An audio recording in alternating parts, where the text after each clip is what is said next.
गीता ज्ञान नर अर्जुन को नारायण बनाने के लिए दिया गया था। अर्जुन नर था, मनुष्य था, मनुष्य को नारायण बनाने का ज्ञान दिया। नारी द्रौपदी थी, उसको नारायणी बनाने का ज्ञान दिया गया। भगवान ने ज्ञान दिया, लेकिन गलती से कृष्ण का नाम डाल दिया। अब गीता में तो कई श्लोक और कई शब्द ऐसे आए हैं जो गीता ज्ञान दाता निराकार समझा जा रहा है। समझ में आता है कि वो निराकार था, वो कोई साकार नहीं था। साकार माने देह अभिमानी, निराकार माने निराकारी, निर्विकारी, निरहंकारी।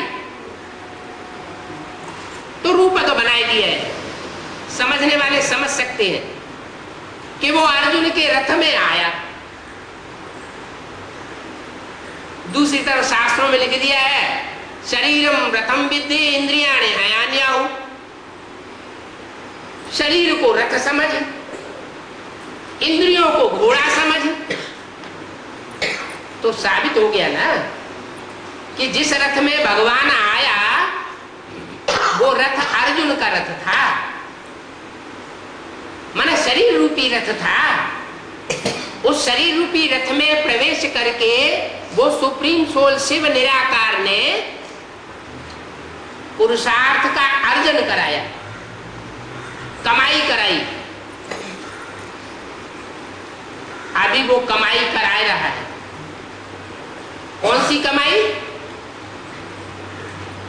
जन्म जन्मांतर जो सुख मिलता है और दुख मिलता है, उस सुख और दुख पाने का रास्ता बताने की कमाई।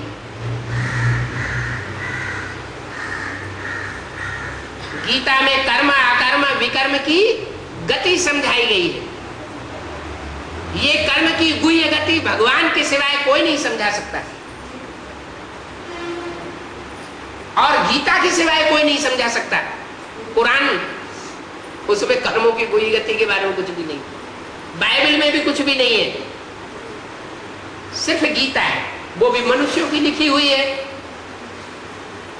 अब भगवान आकर के गीता ज्ञान देगा तो मुख से सुनाएगा या लिख करके गीता भेंट करेगा? सुनाए। क्या करेगा? धर्म पिताओं ने आकर के, मोहम्मद ने आकर के कुरान लिखी थी, क्राइस्ट ने आकर के बाइबल लिखी थी, गुरु नानक ने आकर के गुरु ग्रंथ साहब लिख करके दिया था, या डायरेक्ट मुख से बोला था? क्या किया था? डायरेक्ट मुख से बोला। डायरेक्ट मुख से आकर के बोलता है, उसे लिखने की क्या दरकार? तो भगवान भी आकर के कोई मनुष्य शरीर में प्रवेश करता है, रथ में, मनुष्य शरीर रूपी रथ है, उसमें जो इंद्रियां हैं ये घोड़े का काम करती है। इन इंद्रियों को खुली छूट दे दो तो मनुष्य गड्ढे में चला जाएगा। इनको लगाम लगा के रखेंगे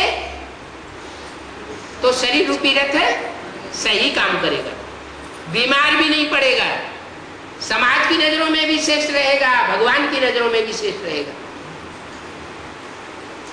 सरकार भी, जो भ्रष्टाचारी सरकार है, वो भी अंत में मान लेगी कि ये शरीरधारी आत्मा अच्छा कार्य करने वाली है। तो शरीर रूपी रथ में भगवान आता है, निराकार शिव।